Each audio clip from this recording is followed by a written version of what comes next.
di dalam Islam ini keseluruhannya, totalitas Islam itu disebutkan dalam Al-Quran dengan istilah udkhulu fis-silmi kafah. Masuklah kamu dalam Islam ini secara kafah. Udkhulu fis-silmi kafah. Kafah itu artinya totalitas. Ketika kita berbicara tentang totalitas Islam dari segi ilmu dan juga dari segi amalannya, kita akan melihat ada 3 pilar penting ketika berbicara tentang ajaran Islam ini. Jadi ajaran Islam ini atau mengerucut pada 3 pilar penting. Pertama itu namanya akidah. Jadi pilar pertama atau rukun pertama dari tubuh Islam ini itu adalah akidah. Akidah itu artinya hal-hal yang berkaitan dengan keimanan kita, kepercayaan kita. Itu namanya akidah. Misalnya keimanan kita kepada Allah itu dibahas di dalam akidah. Keimanan kita kepada Rasulullah itu dibahas di dalam akidah. Keimanan kita akan adanya hari akhirat itu dibahas di dalam akidah, ilmu akidah. Dalam Ahlul Bait ada 5 rukun yang merupakan rukun imannya Ahlul Bait ini. Tauhid berkaitan dengan iman kepada Allah, nubuwah berkaitan dengan keimanan akan kerasulan Muhammad SAW, dan ma'ad, keimanan yang berkaitan dengan adanya hari akhirat. Ada 2 tambahan yang disebut sebagai usul madhab sebetulnya. Ciri-ciri madhab Ahlul Bait ini, tambahan 2 berikutnya, itu namanya imamah. Setelah Rasulullah itu ada imam, itu dibahas dalam ilmu akidah. Dan yang kelima adalah al-adalatul ilahiyah, keadilan ilahi.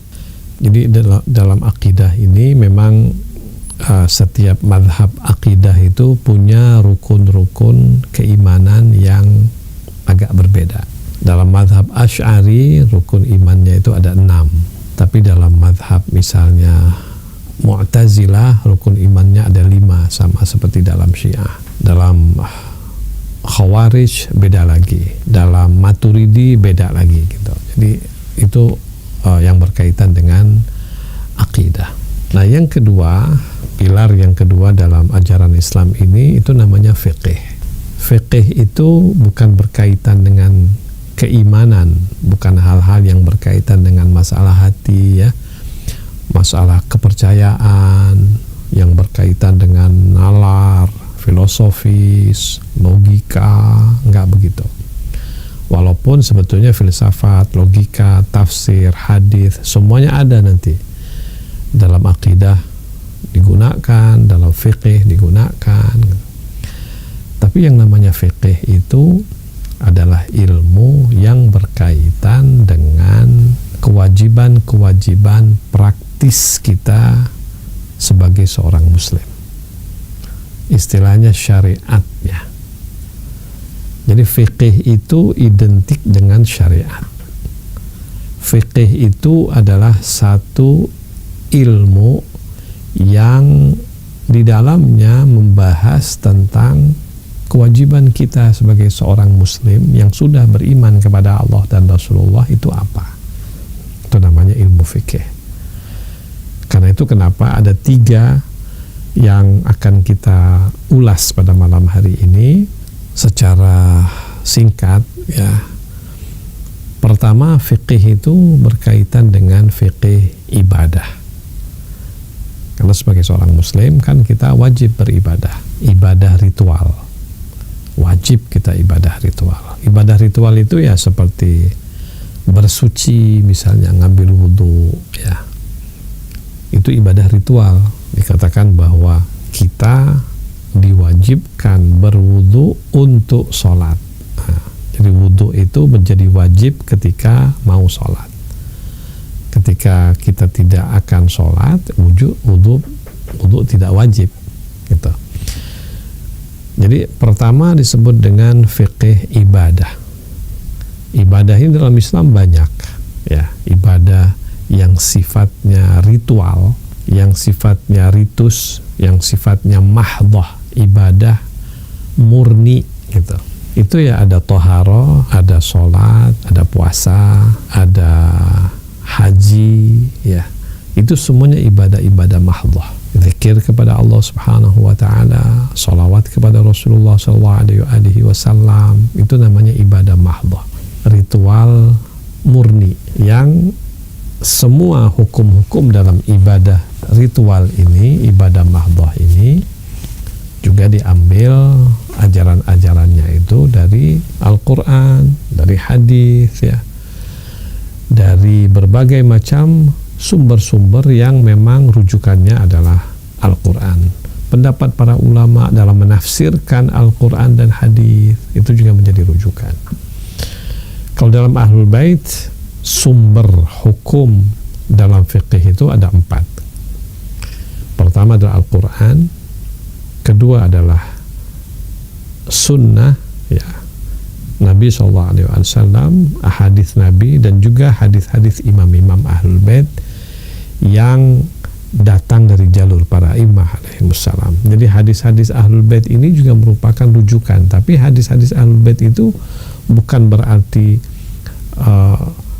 adalah hadis yang berbeda dengan hadis Nabi, bukan. Jadi hadis-hadis Ahlul Bait itu adalah hadis-hadis yang mereka riwayatkan dari Ahlul Bait, tapi seringkali tidak ada dalam riwayat-riwayat Ahlus Sunnah wal Jamaah.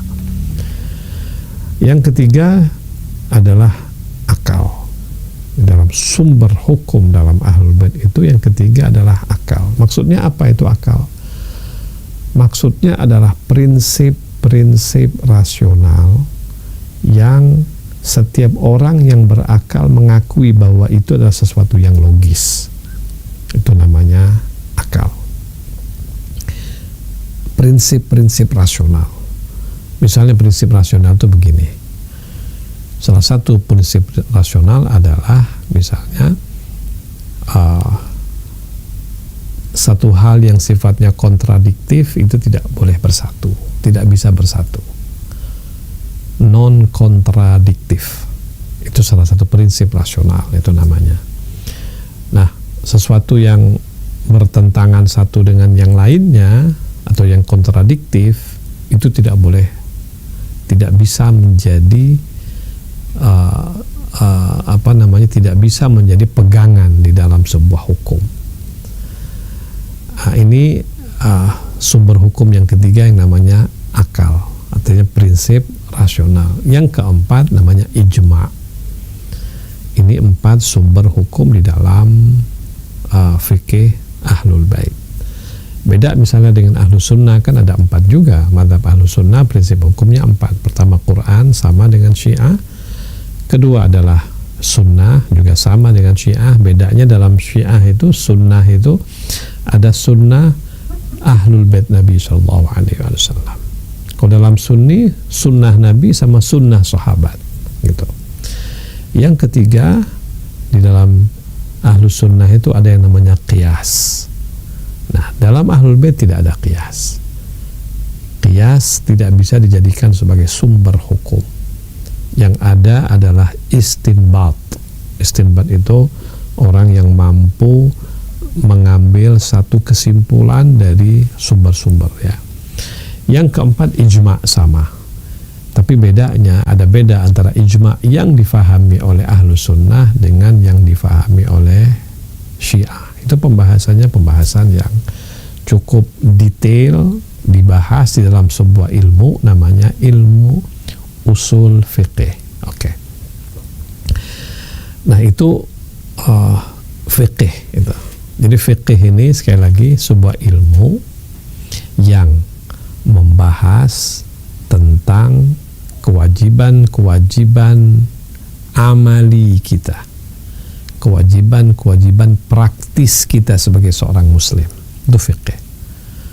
Kita sebagai seorang muslim ini nggak cukup kita hanya berakidah, nggak cukup kita hanya beriman kepada Allah, beriman kepada Rasulullah, beriman kepada hari akhirat. Nggak cukup. Harus mematuhi perintah Allah dalam berbagai hukum-hukum yang Dia wajibkan. Nah, berbicara hukum ada 3 tadi. Satu hukum fikih namanya fikih ibadah mahdhah. Ya. Tadi saya katakan ibadah mahdhah itu artinya ibadah ansih, ibadah murni, ibadah ritual. Itu namanya fikih mahdhah, ibadah mahdhah. Seperti sholat. Sholat itu ibadah mahdhah, ibadah yang urusan kamu dengan Allah Subhanahu wa ta'ala. Itu namanya ibadah mahdhah. Ibadah mahdhah itu diterjemahkan secara harfiah ibadah murni, ibadah ritual murni antara kamu dengan Allah.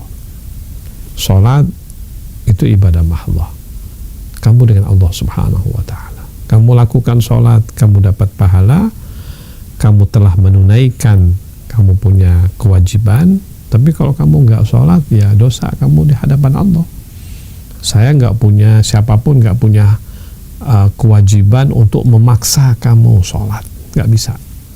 Kalau kamu nggak sholat, ya antara kamu dengan Allah Subhanahu wa ta'ala, gitu. Itu namanya ibadah mahdhah, itu sholat. Kenapa? Toharo, bersuci.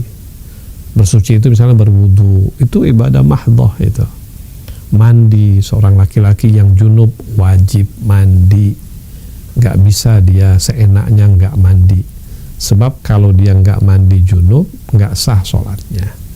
Itu namanya ibadah mahdhah. Wudu ibadah mahdhah, kalau orang nggak wudu nggak sah sholatnya. Oke. Kemudian apa? Puasa. Puasa itu ibadah mahdhah, ya. Ibadah mahdhah itu yang memerlukan niat karena Allah, itu ibadah mahdhah. Tanpa niat karena Allah nggak sah ibadahnya. Haji itu ibadah mahdhah. Oke. Yang kedua itu namanya fikih muamalah. Apa itu fikih muamalah? Fikih muamalah itu adalah hukum-hukum yang mengatur bagaimana kamu melakukan transaksi sosial. Itu muamalah. Kan dalam hidup ini kita pasti berinteraksi dong secara sosial, kan. Misalnya saya jualan, saya dagang. Itu saya dagang, saya berinteraksi dengan orang. Saya minjem, berinteraksi dengan orang. Saya hutang, berinteraksi dengan orang. Saya nikah, ya, berinteraksi dengan orang itu. Saya misalnya menyewakan sesuatu, berinteraksi dengan orang. Nah, itu namanya muamalah. Dalam hidup kita ini persentase muamalah lebih banyak daripada ibadah mahdhah. Karena itu fikih muamalah itu sangat penting.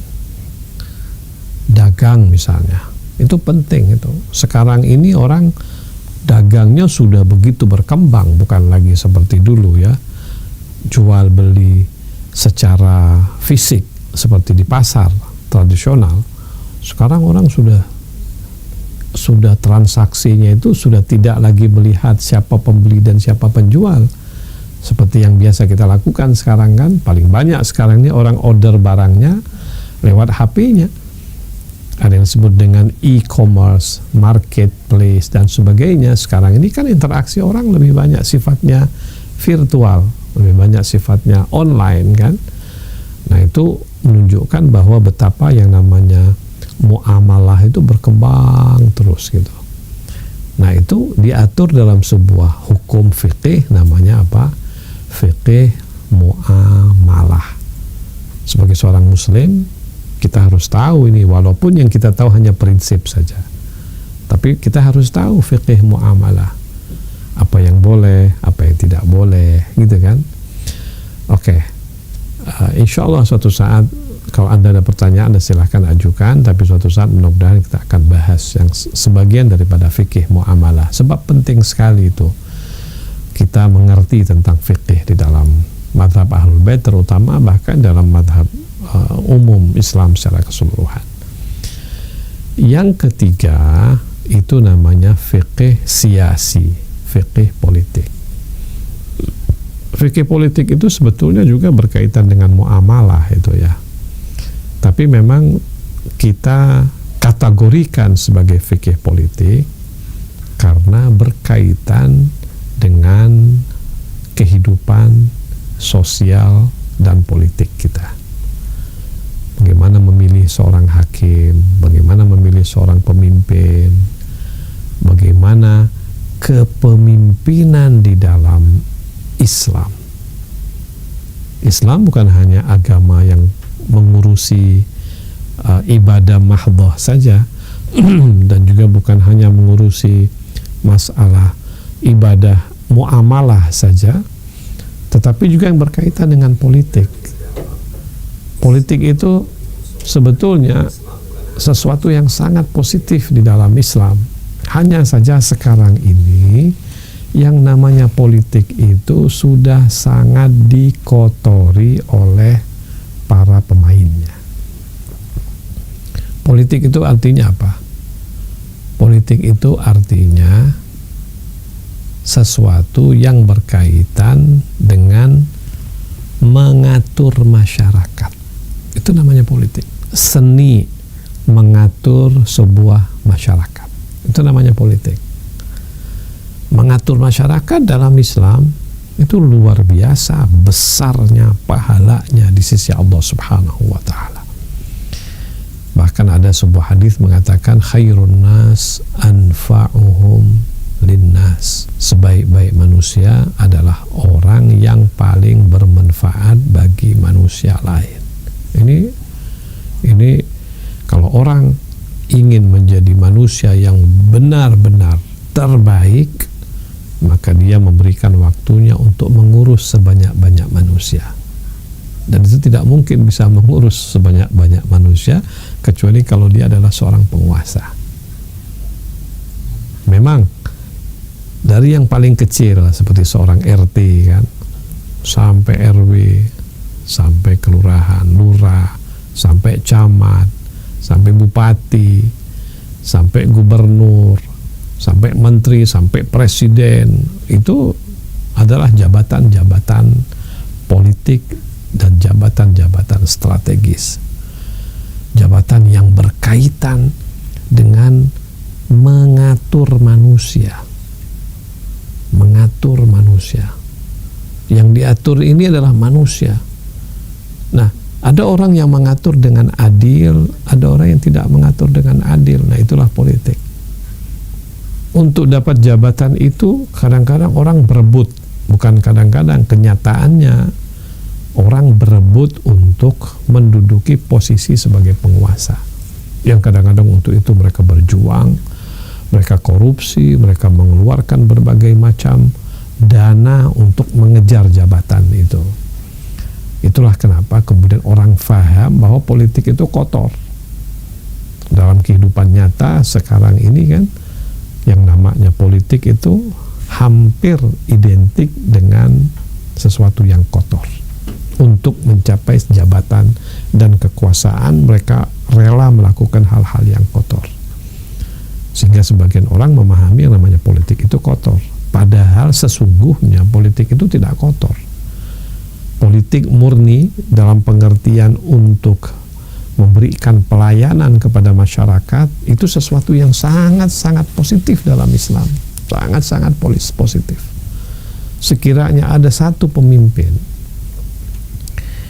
yang betul-betul adil, amanah, menjalankan perintahnya dengan baik, menjalankan kekuasaannya dengan baik, tugasnya dengan baik, bermanfaat kepada banyak manusia, itu pahalanya luar biasa di sisi Allah Subhanahu wa taala. Dan itu yang dilakukan oleh para nabi utusan Allah Subhanahu wa taala. Kalau kita lihat misalnya ya, sejarah nabi ini, hampir semua nabi itu adalah pejuang-pejuang untuk menegakkan keadilan di atas muka bumi ini. Mulai daripada Nabi Nuh contohnya. Nabi Nuh alaihissalam memang tidak banyak ya data-data, kecuali beberapa ayat suci Al-Quran yang berbicara tentang Nabi Nuh. Itu dia ingin mengatur masyarakat yang sudah rusak secara moral, yang sudah rusak secara ekonomi, sosial ekonomi dan moralnya itu, berhadapan dengan penguasa-penguasa yang buruk. Nabi Ibrahim alaihissalam, kita tahu bagaimana dia berhadapan dengan Namrud misalnya, sampai kemudian dia dilempar ke dalam api. Itu bukan hanya dia berbicara tentang ketuhanan sebetulnya, lebih banyak karena dia membela orang-orang yang tertindas, orang-orang yang tertipu oleh kekuasaan Namrud. Begitu juga kalau kita lihat cerita antara Nabi Musa alaihissalam dengan Fir'aun. Nabi Musa alaihissalam itu dia membela Bani Israel pada waktu itu dengan sangat-sangat kuat, sehingga kemudian dia akhirnya dihukum oleh Fir'aun dan bahkan hampir dibunuh oleh Fir'aun, tapi kemudian dia selamat. Nabi Muhammad SAW contohnya, bagaimana dia di Mekah, bukan hanya dia mengajak orang beriman kepada Allah, tetapi memperbaiki masyarakat yang rusak, membela orang-orang kecil. Nabi Muhammad ketika dia nikah dengan Siti Khadijah, dia sangat kaya raya. Kemana uangnya dia pakai? Untuk membebaskan orang-orang kecil, membebaskan Bilal, membebaskan Abdullah bin Mas'ud, membebaskan Ammar bin Yasir, membebaskan orang-orang kecil yang dijadikan budak-budak atau tawanan-tawanan para kapitalis yang ada di Mekah pada waktu itu. Nah, jadi memang itulah sesungguhnya adalah politik. Nah, sekarang memang berkembang ya, ilmu ini kan berkembang. Ada political science, ada ilmu politik yang sekarang betul-betul dijadikan sebagai pegangan politiknya demokrasi kan istilahnya, yang betul-betul dijadikan rujukan oleh para politisi sekarang. Bahkan hampir seluruh dunia sekarang ini menjadikan demokrasi sebagai prinsip politik yang dijalankan. Pertanyaannya, apakah Islam juga punya hukum yang namanya politik itu, fikih politik? Tentu ada, tentu ada. Fikih siasi tentu ada. Menarik kalau kita lihat misalnya Imam Ali alaihissalam, ya, dalam sejarah Ahlul Bait ini, Imam Ali alaihissalam kan pernah menjadi khalifah. Imam Ali alaihissalam pernah menjadi khalifah. Imam Ali alaihissalam menjadi khalifah tahun 35 Hijriah. Syahid tahun 40 Hijriah. Selama 5 tahun beliau berkuasa, menjadi khalifah, menjadi eksekutif. Khalifah bukan hanya konseptor, tetapi ya betul-betul menjalankan pemerintahan. Ibu kota Imam Ali di mana? Ibu kota Imam Ali itu di Kufah. Imam Ali dari Madinah terpilih sebagai khalifah, dia kemudian pindah ke Kufah dan dijadikanlah Kufah sebagai ibu kota pemerintahan Imam Ali bin Abi Thalib alaihissalam.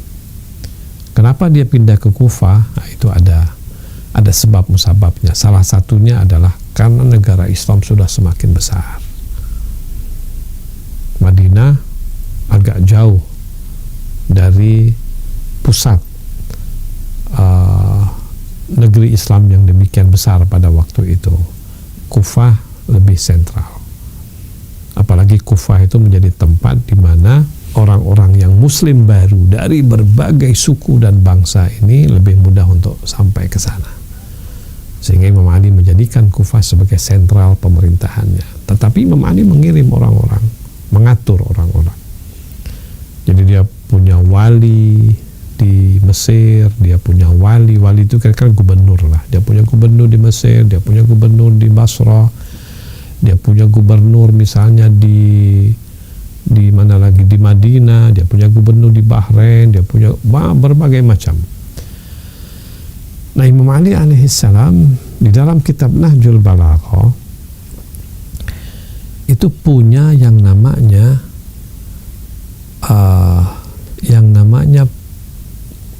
cara memerintah, cara pemerintahan yang benar dan adil. Bagaimana seorang pemimpin itu harus melakukan hal-hal yang penting di dalam kekuasaannya. Di mana itu kata-kata Imam Ali atau surat Imam Ali yang beliau tuliskan dan susun itu bisa kita dapati di dalam surat Imam Ali kepada Malik bin Ashtar. Jadi salah seorang gubernur khilafah Imam Ali namanya Malik al-Ashtar.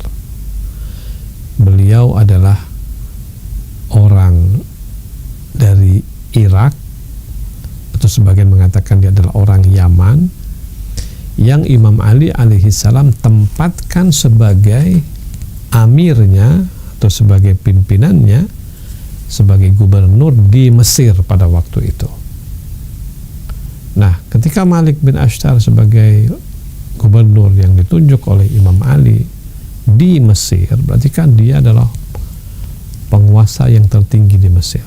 Nah, Imam Ali alaihi salam memberikan kepadanya sebuah surat yang isinya adalah bagaimana seharusnya seorang penguasa Muslim ketika dia menjadi penguasa di sebuah tempat.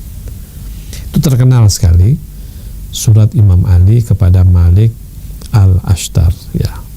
Saya akan bacakan sebagian saja, ya. Tetapi intinya mukmin dan mukminat, ya, bahwa fikih siasi ini penting sekali untuk kita tahu. Fikih siasi ini jarang memang kita bahas, ya, tetapi saya pikir sebagai seorang pengikut Ahlul Bait yang gemar pada ilmu pengetahuan, yang gemar pada kajian-kajian keislaman, maka kita juga harus memiliki kesiapan untuk mendalami pengetahuan kita tentang apapun yang datang dari Ahlul Bait. Nah, yang pada malam hari ini memang kita khususkan untuk membahas tentang fikih politik, ya. Mungkin Anda pernah dengar, ya, misalnya sekarang ini satu hal yang tidak bisa kita pungkiri, bahwa Iran misalnya sekarang ini menjadi sebuah negara Syiah yang sangat kuat. Ini kita bicara fakta. Saya tidak berbicara konon mau kampanye, konon mau berbangga-bangga, enggak. Kita bicara fakta, realitas kita dalam kehidupan kita di zaman sekarang ini. Tidak bisa kita pungkiri, Iran adalah sebuah negara Islam yang konstitusinya itu adalah akidah Syiah Imamiyah Itsna Asyariyah. Dalam konstitusi Iran disebutkan bahwa mazhab resmi yang menjadi dasar hukum negeri tersebut adalah mazhab Syiah Imamiyah Itsna Asyariyah. Itu dalam konstitusinya, dalam undang-undang dasarnya. Sehingga segala sesuatu ya harus merujuk kepada ajaran mazhab ini, gitu. Nah, secara politik pasti akan diperhitungkan betul, kok bisa negara ini begitu kuat.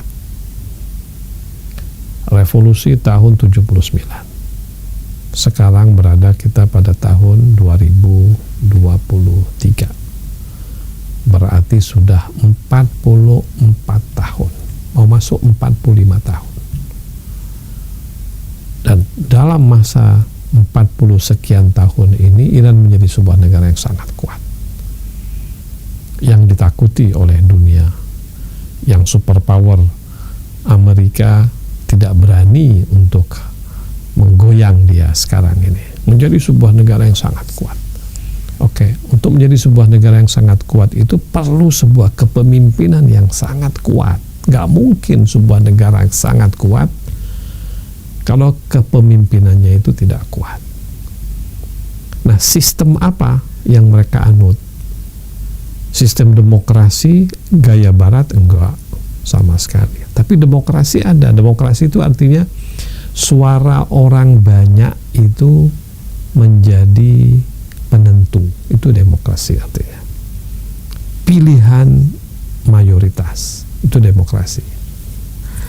Tapi demokrasi yang dilakukan di Barat berbeda dengan demokrasi yang dilakukan di dalam pemerintahan Islam, gaya Iran, ya, atau gaya Arab sekalipun. Ya. Saya tidak bahas di sisi itunya. Nah, dalam fikih siasi yang sekarang ini kita saksikan di sebuah negara Islam yang Syiah ini, yang mereka pakai adalah prinsip atau dasar yang disebut dengan wilayatul faqih. Jadi bukan hanya demokrasi, tetapi dalam undang-undang dan konstitusi atau undang-undang dasarnya itu, pemerintahan yang mereka tegakkan adalah sebuah pemerintahan yang dipimpin oleh seorang ulama besar. Ulama ini harus sampai pada tingkatan faqih, ahli fikih. Orang ini disebut sebagai marja. Orang ini disebut sebagai marja tertinggi dari komunitas Ahlul Bait ini.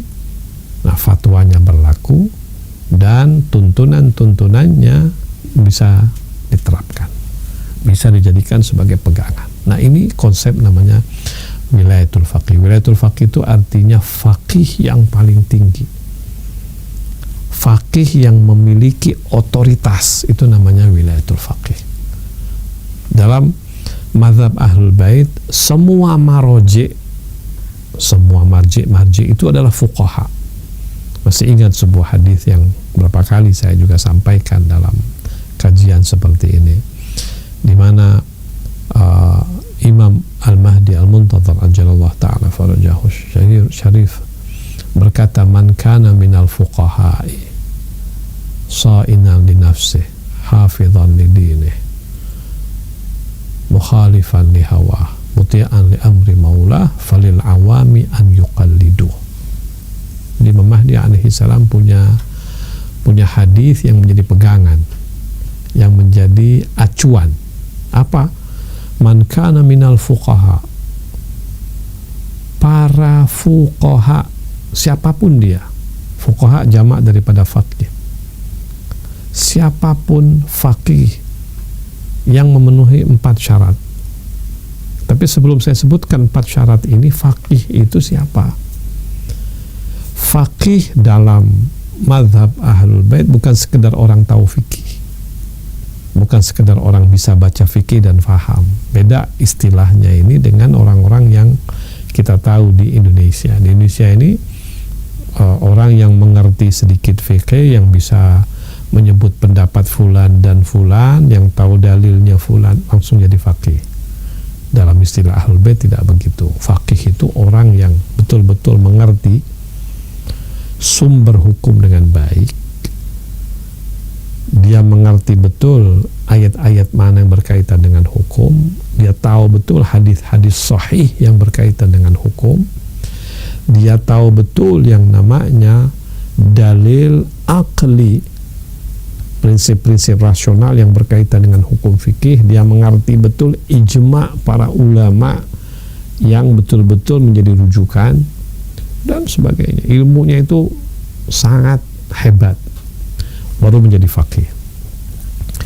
Yang istilah yang populer di kalangan masyarakat Syiah itu namanya al-marja' atau ayatullah al-uzma, marja'ut taqlid, yang menjadi marja' di mana orang-orang Syiah bertaklid kepadanya. Kalau dalam masyarakat Sunni misalnya katanya marja' taklid yang paling tinggi itu seperti misalnya Imam Syafi'i misalnya begitu. Imam Syafi'i itu imam yang didengar fatwanya, walaupun beliau sudah wafat 1200 tahun atau 1300 tahun yang lalu, tetapi masih didengar fatwanya. Nah, dalam mazhab Ahlul Bait tidak bisa. Marja itu harus ada. Marja itu harus hidup. Kenapa? Karena kita butuh pada marja yang mengerti perkembangan sesaat ini, lalu kemudian dia bisa memberikan fatwa untuk menjadi pegangan orang-orang awam, ya. Nah, kembali kepada yang namanya hadis Imam Mahdi tadi, mengatakan gini, man kana minal fuqaha, ada orang faqih nih, betul-betul faqih, Dia memenuhi persyaratan. Pertama, sha'inan li nafsi, orangnya itu menjaga dirinya, tidak berbuat dosa besar, bahkan tidak berbuat dosa kecil. Betul-betul sha'inan li nafsi, orangnya betul-betul menjaga akhlaknya, menjaga dirinya dari jatuh pada perbuatan yang dilarang oleh Allah. Dia mendekati maksum. Dia tidak maksum, tapi mendekati maksum. Satu. Kedua, hafizan lidini, dia bertanggung jawab betul akan perjalanan agama ini. Dia jaga agama ini dengan baik. Dia jaga dari orang-orang yang mau merusak agama ini. Dia jaga dengan ilmunya. Kalau ada orang sesat ngomong tentang agama, ya dia jawab dengan baik. Kalau ada orang yang coba menyelewengkan ajaran agama, dia jelaskan. Artinya agama ini dia jaga. Siapapun yang ingin masuk merusak, dia bisa tahu dan dia bisa jawab, supaya agama ini terjaga dengan baik. Masyarakat ini terjaga dengan baik dari apa? Dari akidah-akidah yang salah, dari ajaran-ajaran yang salah. Tidak bisa kita pungkiri bahwa banyak sekali itu orang-orang berusaha untuk menafsirkan Islam sesuai dengan seleranya. Dalam mazhab Ahlul Bait ada para maroji yang menjaga. Itu namanya hafizan lidini. Terus kemudian syarat berikutnya mukhalifan li hawa. Dia tidak ikut hawa nafsunya. Betul-betul dia menjalankan hidupnya sesuai dengan perintah agamanya dan jauh daripada hawa nafsunya. Yang terakhir, muti'an li amri maulah. Dia patuh betul akan perintah maulanya. Dia patuh kepada Allah. Maulanya itu artinya Allah. Maula yang kedua adalah Rasulullah SAW. Maula yang berikutnya adalah para imam Ahlul Bait. Dia patuh dengan maulanya. Perintah Allah dia jalankan, larangan Allah dia hindari. Akhlaknya sesuai dengan yang digariskan oleh Rasulullah SAW. Kalau ada orang dengan kriteria ini, falil awami an yuqallidu, wajib bagi orang awam untuk taklid kepadanya, maksudnya mengikutinya. Jadi fuqaha ini sebetulnya punya otoritas kepada orang-orang awam. Artinya orang-orang awam bertaklid kepadanya. Berarti kan para faqih ini punya otoritas, kata-katanya didengar. Orang-orang bertanya, dia menjawab. Orang-orang nggak tahu, dia bimbing. Artinya orang faqih itu punya apa? Punya otoritas membimbing para orang-orang awam. Nah, dari fuqaha yang jumlahnya tidak terlalu banyak ini, ada satu di antara mereka yang sangat ahli. Nah, itu namanya waliyul faqih. Itulah sekarang ini yang menjadi pemimpin dalam sistem perpolitikan negara Islam Iran.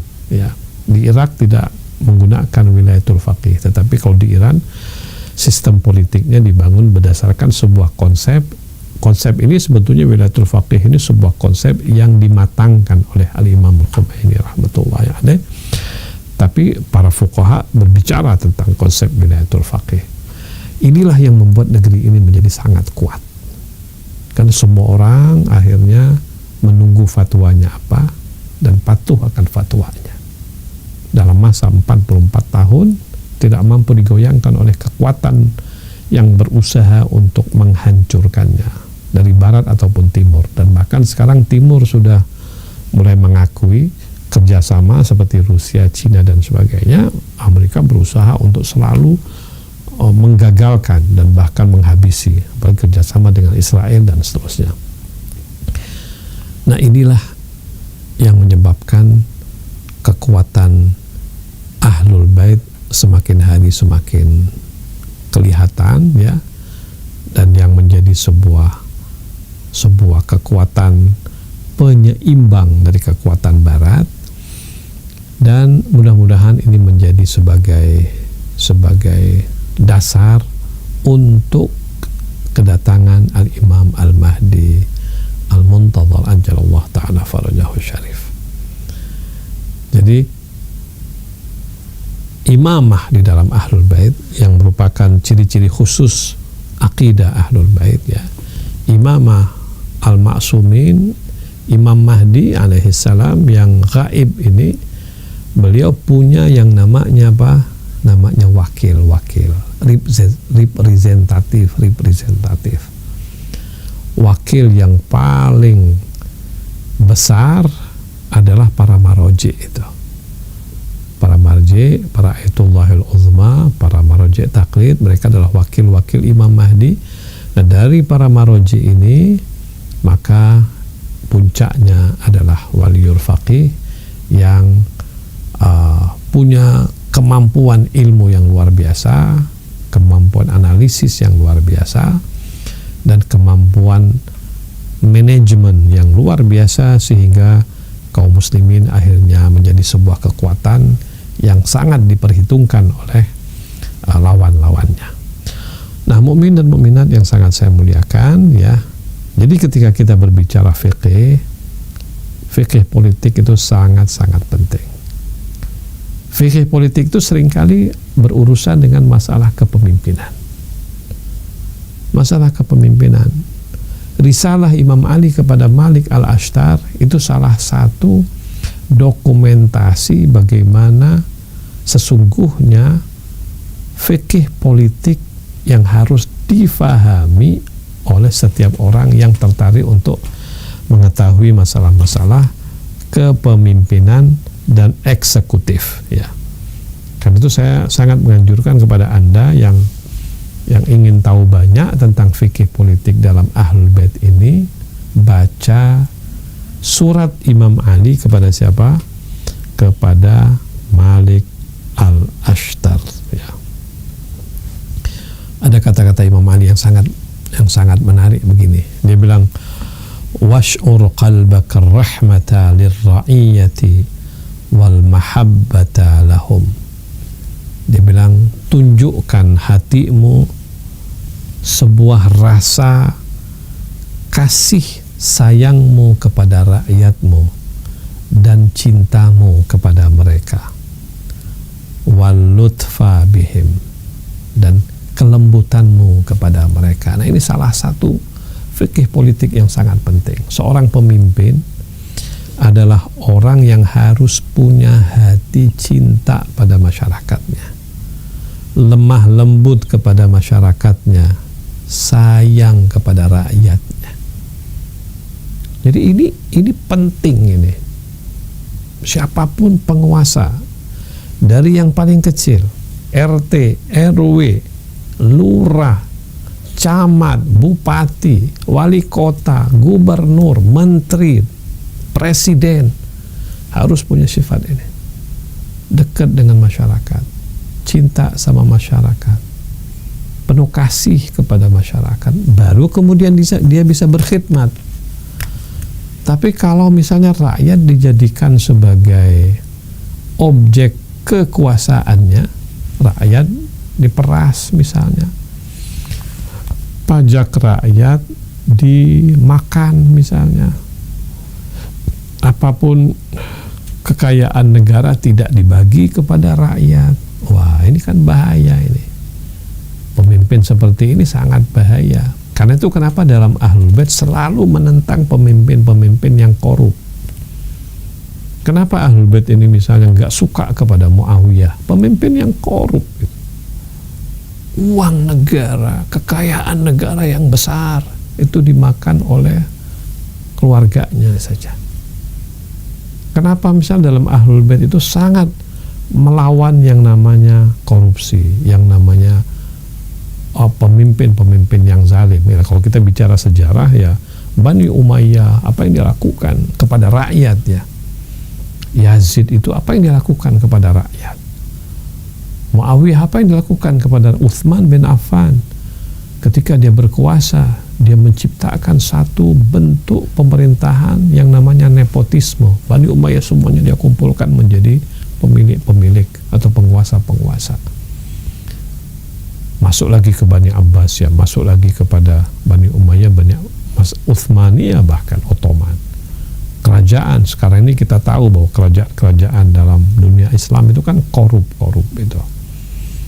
Nah, Nanti Imam Ali alaihissalam berkata kepada Malik al-Ashtar, pertama-tama engkau harus punya rasa sayang nih sama rakyatmu. Kau harus punya rasa cinta sama rakyatmu, sama rakyat, lemah lembut kepada mereka.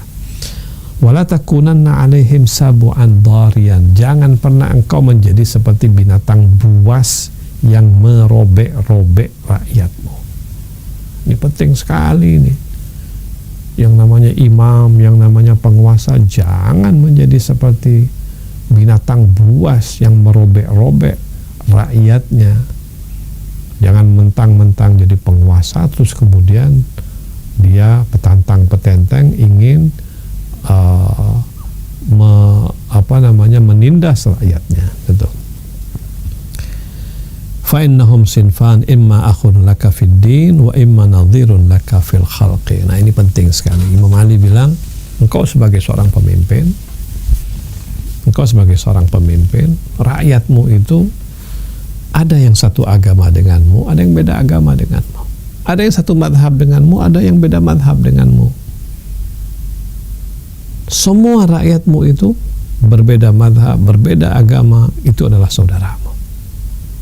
Sebab rakyatmu itu dibilang imma akhun laka fid din, saudaramu satu agama, au nadhirun laka fil khalq, atau mereka adalah sama-sama manusia ciptaan Allah.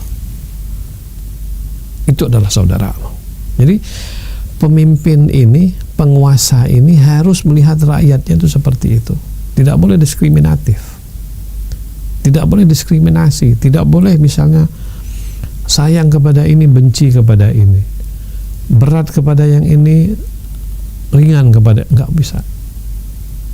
Rakyatmu adalah manusia-manusia yang memiliki hak yang sama.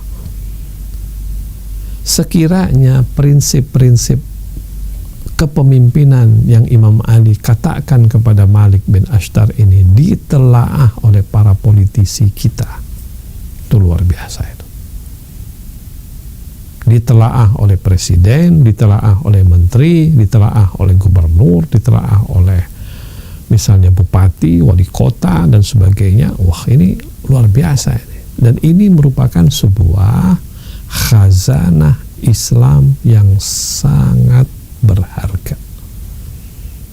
Surat Imam Ali kepada Malik al-Ashtar merupakan sebuah fiqih siasi yang paling berharga yang harus kita tebarkan dan sebarkan kepada calon-calon pemimpin yang akan datang di Indonesia. Sekarang ini kan kita akan memasuki musim-musim orang mencari pemimpin, kampanye kan, orang masuk dalam politik dan sebagainya.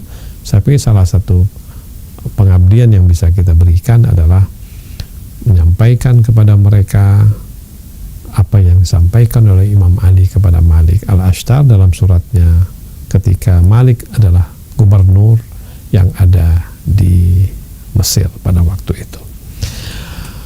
Mukmin dan mukminat, sebetulnya banyak sekali ya yang bisa kita bahas dari surat Imam Ali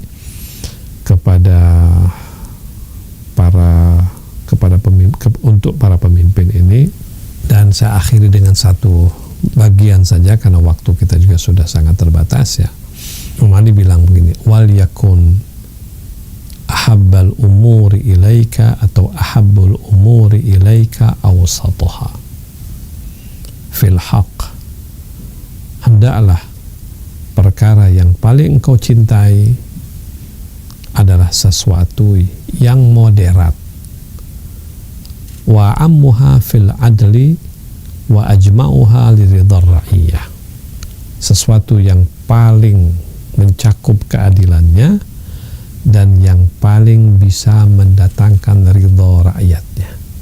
Maksudnya adalah Imam Ali bilang sesuatu yang sangat engkau cintai, yang sangat engkau perjuangkan dari kebenaran itu adalah sesuatu yang moderat. Jangan berlebih-lebihan. Yang moderat, yang semua orang bisa.